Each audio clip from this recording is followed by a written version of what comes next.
touches every aspect of the program. He can't coach on the field, but he can coach the coaches.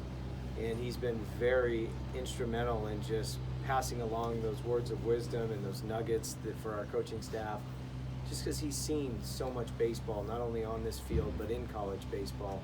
But he can also be a mentor to the players, and he can give them those same words of wisdom and advice, just more life skills, and just referencing back to some of the players on the teams that he's had, and then all those players that he coached for 24 years.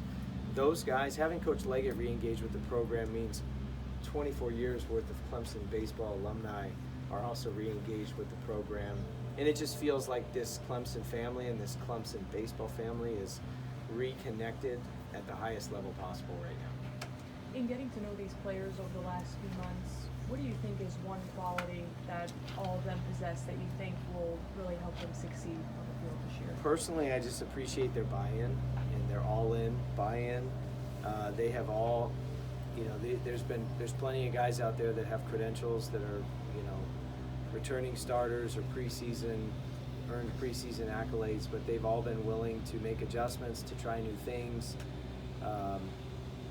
This fall was different because there was a huge focus of their development off the field, in the community, academically, shifting the target off of them as baseball players and putting it on other people and serving other people.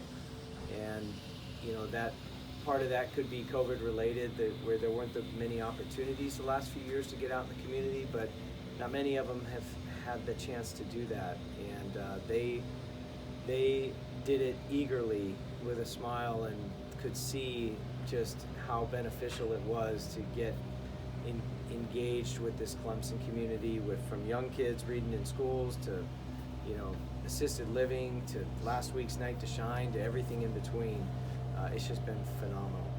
What do you feel good about? Maybe what do you still have questions about heading into the opening weekend? I feel good about our talent. I feel good about our preparation. I feel good about everything we've done to get our team ready to play. The question mark I have is the response to adversity, and that's every coach's question because we just haven't seen it. We saw a little bit of just looking at last year's stats in seasons past, where a little bit of a roller coaster,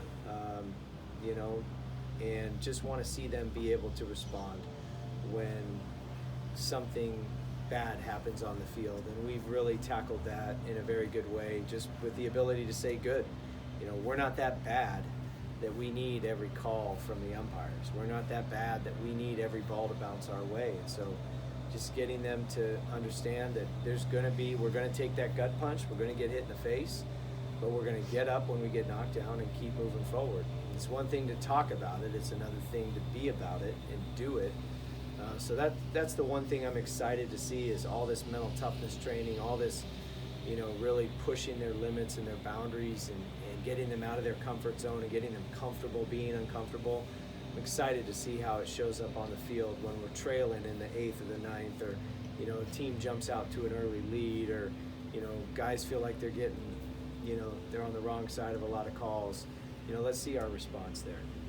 How much fun is this weather for you? I imagine in Ann Arbor it was a bit of a challenge filling the stands in early mid-February. Yeah, well, we weren't playing in Ann Arbor in mid-February. I can't believe it. I was actually hoping we would get some cold weather days, some rainy days, something where we could actually train in the adverse weather, but the good Lord didn't dial that up. He dialed up sunny and 60s, and what's today, 67 and sunny, so it's been amazing. I can't believe how good the weather is down here, and it's, but I've said this a million times too.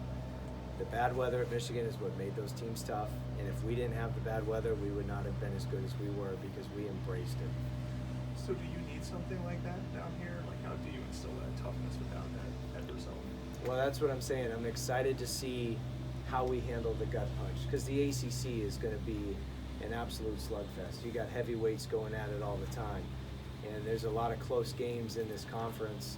Just having spent 11 years in the ACC and the SEC, everybody's good. Everybody's well coached. Everybody's got dudes. And how are you going to be able to handle the adversity and be able to get back up when you get knocked down and be able to come back, fight, scratch, claw your way back into a game when you get behind?